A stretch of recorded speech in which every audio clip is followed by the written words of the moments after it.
Assalamu alaikum, Miss Kiran here.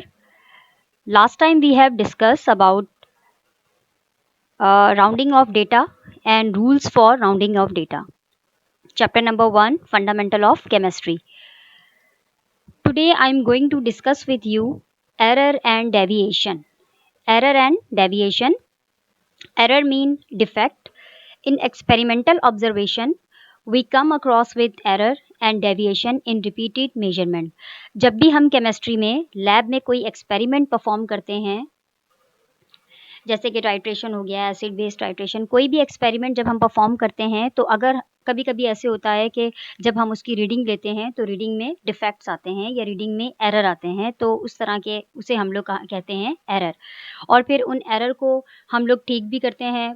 अपने जो reading होती है, अपना जो एक्सपेरिमेंट होता है, उसको सेवरल टाइम रिपीट करके हम मीन लेते हैं, तो उसे हम लोग कहेंगे deviation. Error in analysis may be classified as systematic, or we can say that determinate and are random or indeterminate error. There are two type of error. One is systematic. Determinate means limited, जो कि आपके instrument की खराबी की वजह से या आपके ऑपरेटर्स या इंस्ट्रूमेंट में डिफेक्ट की वजह से, कि अगर आपका इंस्ट्रूमेंट या जो ऑपरेटर्स आप यूज़ कर रहे हैं, अगर वो कैलिब्रेटेड नहीं है, कहीं से उसमें कोई डिफेक्ट है, टूट गया है, या उसका कोई ऑपरेटर सही से फंक्शनिंग नहीं कर रहा, तो हमें रीडिंग सही नहीं मिलती, उसकी वजह से हमारे एक्सपेरिमेंट में एरर आता है। इसे हम लोग कहते हैं सिस्टमेटिक एरर। और हमारी मिस हैंडलिंग की वजह से, कि अगर हम ड्यूरिंग एक्सपेरिमेंट सीरियस नहीं है, या हम अपने ऑपरेटर्स को सही से हैंडल नहीं कर पा रहे, या हमने अपने ऑपरेटर्स को सही से रिंस नहीं किया, तो हमारी मिस हैंडलिंग की वजह से, हमारी कंसंट्रेशन ना देने की वजह से जो हमारे एक्सपेरिमेंट की रीडिंग्स में मिस्टेक्स आती हैं, उसे हम लोग कहते हैं रैंडम एरर और इनडिटर्मिनेट एरर, मतलब अनलिमिटेड। इसके अनलिमिटेड फैक्टर्स हो सकते हैं। इसके बाद जो हमारे पास नेक्स्ट है, सिस्टमेटिक एरर को हम लोग थोड़ा सा एक्सप्लेन करेंगे। Systematic error is a type of error cause by the improper functioning of error improper functioning of instrument के। जैसे कि मैंने अभी आपको बताया कि कोई भी अगर हम एक्सपेरिमेंट कर रहे हैं और उसमें जो हमने इंस्ट्रूमेंट यूज़ किया है, अगर उस इंस्ट्रूमेंट में कोई डिफेक्ट है, तो उसकी वजह से हमारी रीडिंग में जो एरर आएगा, उससे उस एरर को हम लोग कहेंगे सिस्टमेटिक एरर, जो कि हमारे सिस्टम में खराबी की वजह से आया है। For example, in titration acid base titration experiments होते हैं जो कि हम लैब में परफॉर्म करते हैं।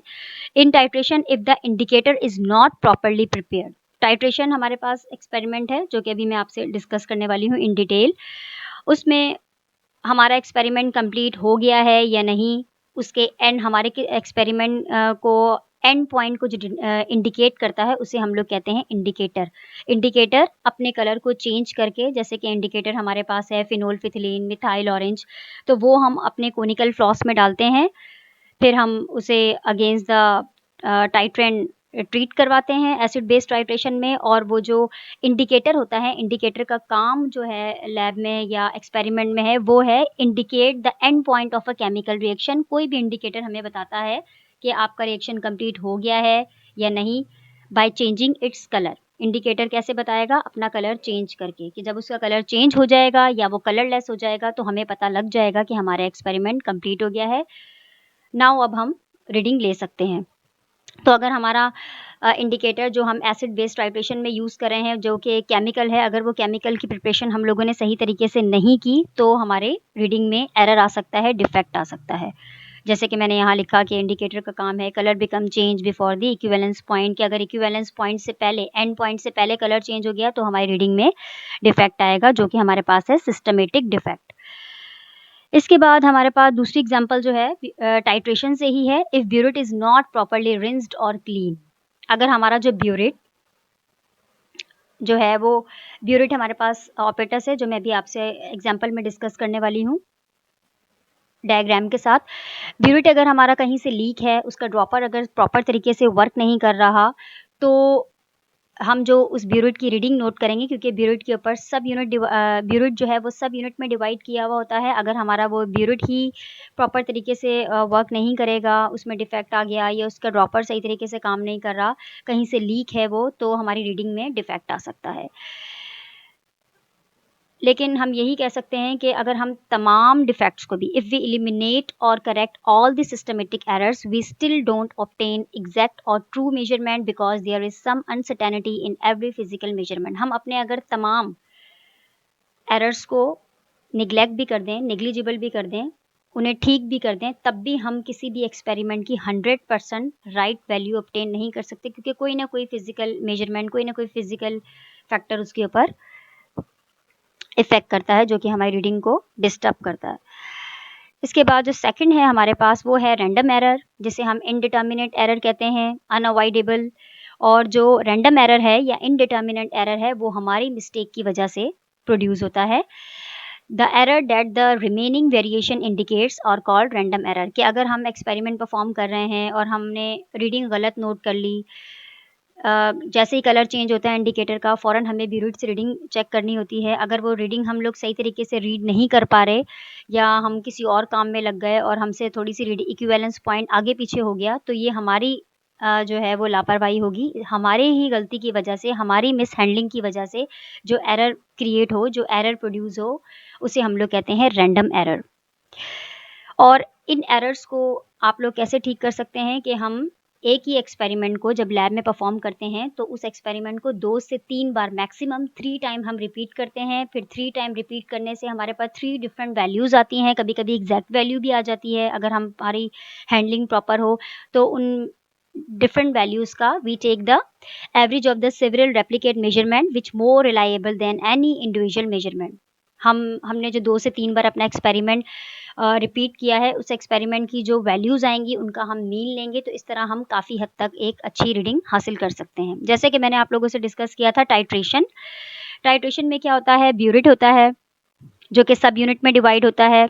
यहाँ टाइट्रेंट होता है, कोनिकल फ्लास्क जिसमें हम बेस यूज़ करते हैं, टाइट्रेट होता है, और इसी में हम इंडिकेटर डालते हैं, और उस इंडिकेटर का काम होता है एंड पॉइंट को शो करना अपना कलर चेंज करके।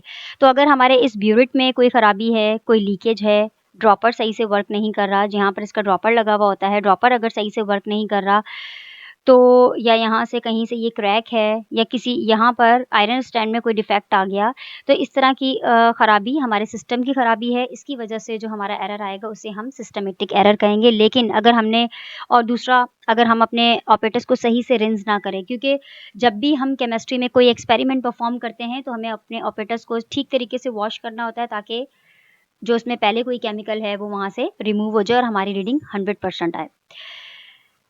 और दूसरा, हमें प्रॉपर अगर इंडिकेटर यूज़ कर रहे हैं, तो वो इंडिकेटर जो है वो अच्छे तरीके से प्रिपेयर होना चाहिए, ताकि हमारा कोई सिस्टमेटिक एरर ना आए। लेकिन अगर हम रीडिंग नोट कर रहे हैं और लैब में अगर हम सीरियस नहीं हैं, या हमारी सारी कंसंट्रेशन हमारे एक्सपेरिमेंट के ऊपर नहीं है, हमने गलत कोई रीडिंग नोट की, हमने इक्विवेलेंस पॉइंट से आगे पीछे रीडिंग नोट की, तो फिर हम जो मीन निकालेंगे वो भी गलत आएगा। तो इस तरह से अगर हम ध्यान से अपनी रीडिंग नोट नहीं कर रहे, हमारी मिस हैंडलिंग हो रही है हमारे मिस बिहेवियर की वजह से, तो जो एरर आए उसे हम लोग बोलेंगे रैंडम एरर, जो कि हमारी गलती की वजह से कॉज हो रहा है। तो फिर इन एरर्स को हम कैसे ख़त्म कर सकते हैं, कि हम 2 से 3 बार अपने एक्सपेरिमेंट को रिपीट करेंगे। जो 2 से 3 बार रिपीट करने से जो वैल्यू हमारे पास आई है, उसका हम मीन निकालेंगे, और मीन निकालने के बाद जो हमारे पास कुछ ना कुछ रिलायबल रीडिंग आ जाएगी, जो कि इंडिविजुअल मेजरमेंट से काफ़ी हद तक ठीक होगी। Thank you.